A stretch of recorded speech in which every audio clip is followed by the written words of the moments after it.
Hi welcome to my channel నిర్మినాని.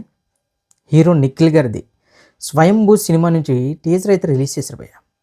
అది చూసిన తర్వాత నాకైతే ఏమాత్రం ఎగ్జైట్మెంట్ అయితే కనిపించలేదు. ఎందుకంటే ఆ షార్ట్స్ కానీ అవన్నీ చూస్తే నాకు ఒక బాహుబలి మగధీర అవే గుర్తొచ్చాయి. కొత్తగా టీజర్లో అయితే ఆ సెహగల్ తప్ప ఇంకేది చూపించలేదు అని ఒక ఫీల్ వచ్చింది. ఇంకా క్లియర్గా చెప్పాలంటే ఈ సినిమా గురించి నిఖిల్ గారు ఇన్నేళ్ల పాటు కష్టపడితే నాకైతే సంథింగ్ స్పెషల్ ఏదో కొత్తగానే ఉండబోతుంది. అసలు నిఖిల్ గారి సినిమాగ్రఫీ చూసుకున్నా, నిఖిల్ గారి సినిమాలు చూసుకున్నా, మనకి కార్తికేయ 2 సినిమా తర్వాత, ముఖ్యంగా కార్తికేయ 2 సినిమా తర్వాత ఆయన మార్కెట్ విపరీతంగా పెరిగిపోయింది. ఆ తర్వాత వచ్చిన కొన్ని సుభాష్ చంద్రబోస్ గారి బ్యాక్డ్రాప్లో వచ్చిన కొన్ని ఏదైతే సినిమా చేశారో ఆ సినిమా ఆశించినంత విజయం సాధించలేదు. కానీ స్వయంభూ అనే సినిమా మాత్రం ఏదో సంథింగ్ స్పెషల్ అనుకున్నాను. కానీ ట్రైలర్ చూసిన తర్వాత ఏంట్రా బాబు రొటీన్గానే ఉంది, కొత్తగా ఏం కనిపించలేదు. Routine in the sense already చూసిన సీన్స్లోనే ఉన్నాయి కదా, కొత్తగా ఏంటి మన నిఖిల్ గారి నుంచి ఆశించే కొత్తదని ఎక్కడో మిస్ అయ్యింది అనే ఫీల్ అయితే వచ్చింది. సో ఇప్పుడు ఆ టీజర్ విషయాలు అలా పక్కన పెడితే ఎన్టీఆర్ గారు, ప్రశాంత్ నీల్ గారు డ్రాగన్ సినిమా గురించి ఒక బీభత్సమైన అప్డేట్ అయితే సోషల్ మీడియాలో చెక్కలు కొడుతుంది. అదేంటంటే డ్రాగన్ సినిమాకి సంబంధించి ఓటీటీ రైట్స్ నెట్ఫ్లిక్స్ 150 కోట్లకు కోట్ చేసిందని. ఇది ఏదో ఎన్టీఆర్ గారి కెరీర్లోనే కాదు, ఆల్మోస్ట్ ఇండస్ట్రీలో బిగ్గెస్ట్ ఓటీటీ డీల్ కాబోతుంది ఇది కానీ నిజమైతే.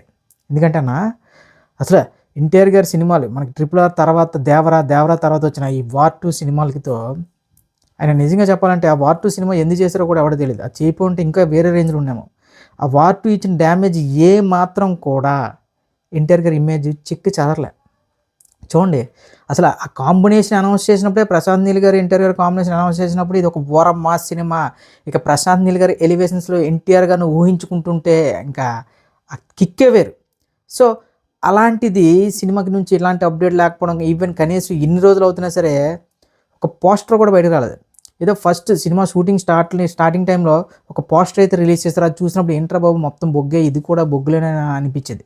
ఎందుకంటే మనకి ప్రశాంత్ నీల్ గారి ప్రీవియస్ సినిమాస్ అయినా మన KGF కానీ, KGF 2 కానీ, సలార్ కానీ ఒక టైప్ ఆఫ్ కలర్ గ్రేడింగ్లో ఉంటుంది సినిమా మొత్తం. సో అదే టైప్ ఆఫ్ కలర్ గ్రేడింగ్ని ఇప్పుడు ఎన్టీఆర్ గారు కూడా చూపిస్తున్నారా అనుకున్న కొంతమంది అందరికీ కూడా మొన్న ఒక షాకింగ్ న్యూస్ తెలిసింది.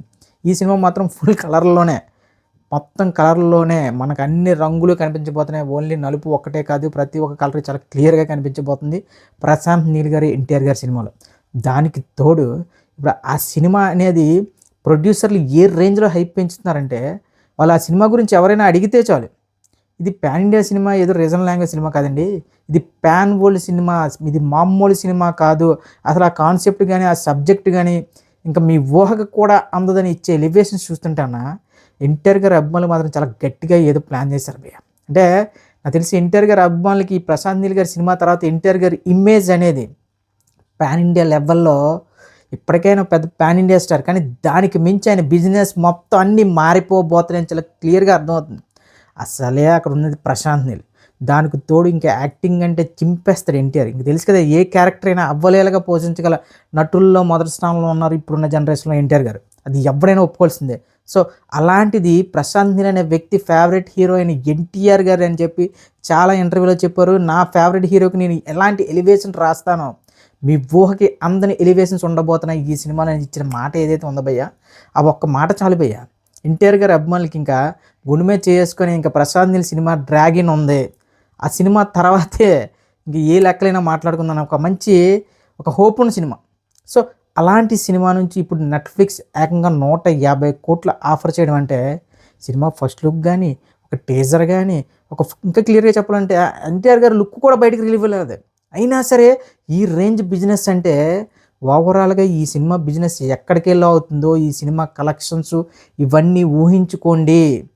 చెప్తున్నా కదా, ఒక RRR లాంటి సినిమా, నెక్స్ట్ దేవరా, ఇంకా అసలు వార్ 2 అనేది ఒక నైట్ మేర్, అదొక కళలా, అది లేకుండా ఉండుంటే మాత్రం వేరే లెక్కలు భయ్య. సో ఉన్నా ఏం చేసినా అసలు ఎన్టీఆర్ గారి ఇమేజ్ అనేది చెక్కు చెదరనిది. సో ఇప్పుడు అలాంటి ఎన్టీఆర్ గారు, ప్రశాంత్ నీల్ గారి సినిమా ఈ రేంజ్లో కోట్ చేస్తుందంటే నెట్ఫ్లిక్స్లో ఇది మామూలు విషయం కాదు. సో ఇవన్నీ వార్తలు పక్కన పెడితే అన్న ప్రజెంట్ అల్లు అర్జున్ గారి మీద ఒక భారీ నెగిటివిటీ నిన్న ఈవినింగ్ నుంచి తెగ మామూలు వైరల్ కాదు. అసలు ఏంటో 42 రూల్స్ అంటే అల్లు అర్జున్ గారిని మీట్ అవ్వాలంటే అది ఇది ఏదేదో చాలా విపరీతమైన వైరల్ అవుతుంది. కాకపోతే ఇప్పుడు ఏదైతే ఈ 42 రూల్స్ గురించి మాట్లాడినా, ఈ 42 ఏదైతే షేర్ చేసినా సరే వాళ్ళ మీద కంప్లైంట్స్ చేస్తున్నారంట. అది కూడా అల్లు అర్జున్ గారు పీఆర్ టీమ్ అని చెప్పి కొంతమందికి ఆల్రెడీ అంటే నోటీసులు వెళ్ళే వాళ్ళ మీద లీగల్గా యాక్షన్ తీసుకోబోతున్నారు, ఏవో మాటలు వస్తున్నాయి. నాకేమనిపిస్తుందంటే ప్రతి చిన్న విషయాన్ని కూడా పట్టించుకుంటూ పోతే అసలే పుష్ప 2 తర్వాత అల్లు అర్జున్ గారు రేంజ్ సెపరేట్. అలాంటి వ్యక్తి ఇలాంటి చిన్న చితకాట్లకి కూడా అటెన్షన్ ఇచ్చుకుంటూ పోతే అది చాలా చండాలంగా ఉంటుంది.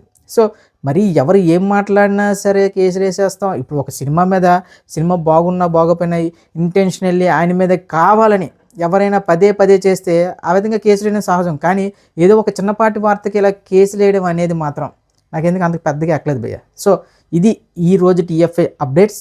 మళ్ళీ కొత్త అప్డేట్స్తో రేపు కలుద్దాం.